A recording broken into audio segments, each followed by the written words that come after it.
కొంతమంది Born genius ఉంటారు. ఆ తెలివిని సరైన రీతిలో ఉపయోగించుకునేందుకు కష్టపడుతూ ఉంటారు.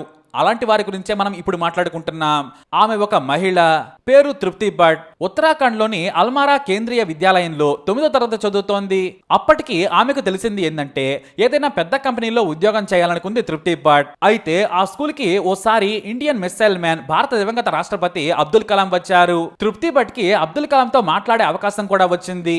జీవితంలో గొప్ప పేరు తెచ్చుకోవాలంటే ఏం చేయాలి సార్ అని అడిగింది తృప్తి భట్. ఆ ప్రశ్న వినగానే కలాంకు ఎక్కడా లేని సంతోషం వేసింది. తనకు ఇలాంటి ప్రశ్నలే కావాలి. ఆయన చెప్పిన సమాధానం తృప్తి మెదడులో నాటుకుపోయింది. అంతేకాదు, లక్ష్యం వైపు వెళ్లేటప్పుడు కష్టాలు వస్తాయి, వాటిని దాటుకుంటూ వెళ్లడమే విజయ రహస్యం. ఇంకా కావాలంటే ఇదిగో ఈ పేపర్ చదువుకో అంటూ తన చేతితో అప్పటికే రాసి ఉన్న ఓ పేపర్ను రాసిచ్చారు కలాం. ఆ మాటలు, ఆ తేజస్సు, కలాం స్ఫూర్తి తృప్తిని మరింత ఉత్తేజపరిచాయి. అబ్దుల్ కలాం మాటలను స్ఫూర్తిగా తీసుకున్న తృప్తి కష్టపడి చదవడం మొదలుపెట్టింది. అల్మోరా అనే చిన్న పట్టణంలో ఆమె చదువుతోంది. తల్లిదండ్రులు స్కూల్ టీచర్లు, 4 సంతానం. అందరికంటే తృప్తి పెద్దది. అయితే చదువులో చురుకు, ఆటపాటల్లో కూడా తక్కువేం కాదు. బ్యాడ్మింటన్ లో స్టేట్ ప్లేయర్, మారథాన్ లో ఏకంగా జాతీయ ఛాంపియన్ గా బహుమతి కూడా గెలుచుకుంది. అంతెందుకు, నీకు తైక్వాండో తెలియదని ఓ స్నేహితురాలు నవ్వినందుకు మరునాడే తైక్వాండో నేర్చుకోవడం స్టార్ట్ చేసింది. కరాటే శిక్షణ తీసుకొని ఆ ఫ్రెండ్ నే ఓడించింది. అదెలా అంటే కలాం మాటలు ఆ చిన్నారి మెదడులో మొలకెత్తి మహావృక్షమయ్యాయి. ఏది తలుచుకున్నా సరే విజయం సాధించే వరకు తృప్తి వదిలిపెట్టేది కాదు. కేంద్రీయ విద్యాలయంలో +2 వరకు చదివిన తృప్తి ఆ తర్వాత పంత్ నగర్ యూనివర్సిటీలో మెకానికల్ ఇంజనీరింగ్ పూర్తి చేసింది. క్యాంపస్ ఇంటర్వ్యూలో సాఫ్ట్వేర్ జాబ్ వచ్చినా కూడా వదిలేసింది. ఆ తర్వాత ఇస్రోలో ఉద్యోగానికి అప్లై చేయగా టాప్ 10 లో నిలిచినా సరే వదిలేసింది. రాష్ట్ర స్థాయి ప్రభుత్వ ఉద్యోగాలకు అప్లై చేసిన తృప్తి ప్రతి పరీక్షలోనూ టాప్ 10 లో ఉండేది. కానీ అవేమీ కూడా ఆమెకు తృప్తినివ్వలేదు. ఒకవైపు స్టేట్ లెవెల్ బ్యాడ్మింటన్ లో విజయం సాధిస్తూనే 14 కిలోమీటర్ల మారథాన్ లో కూడా జాతీయ స్థాయిలో ఫస్ట్ ప్రైజ్ గెలుచుకుంది. ఆ తర్వాత ఏకంగా బ్యాడ్మింటన్ లో స్టేట్ లెవెల్ పోటీల్లో గోల్డ్ మెడల్ కూడా సాధించింది.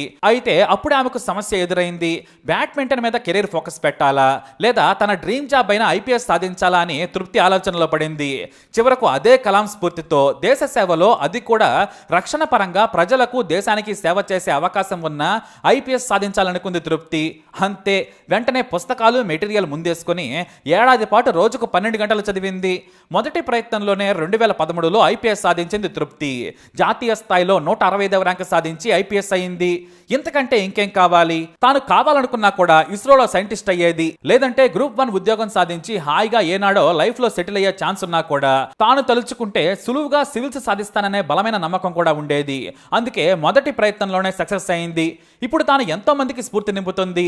6 పెద్ద ఉద్యోగాలను వదిలేసి మరో 10 చిన్న తరహా జాబ్స్ రిజల్ట్ కూడా చూసి నవ్వుకొని గవర్నమెంట్ జాబ్స్ ను రిజెక్ట్ చేసిందామె. ఎందుకంటే ఆమె జీనియస్. తెలివిగా కష్టపడడం, చదివింది గుర్తుపెట్టుకోవడం ఆమె టాలెంట్. తన మీద తనకు నమ్మకం ఎక్కువ.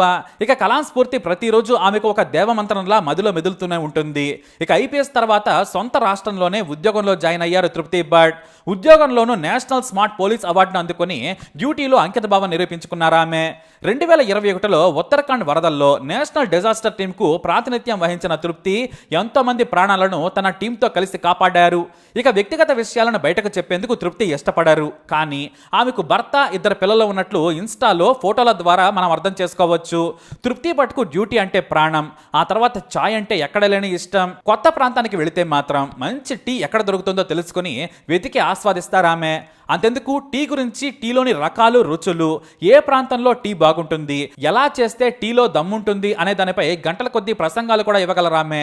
అందుకే డ్యూటీ తర్వాత ఆమె టీ గురించి ఎక్కువగా ఆలోచిస్తారంటే ఆశ్చర్యం కాదు. మరి అలాంటి టీ ఆమెను ఎన్నిసార్లు స్ట్రెస్ నుంచి బయటపడేసిందో, అందుకేనేమో అంత ఇష్టం. మరి తృప్తి భట్ గురించి మీ అభిప్రాయాన్ని కమెంట్ ద్వారా తెలియజేయండి. వీడియోని లైక్ చేయండి, షేర్ చేయండి, మా ఛానల్ని సబ్స్క్రైబ్ చేసుకోండి.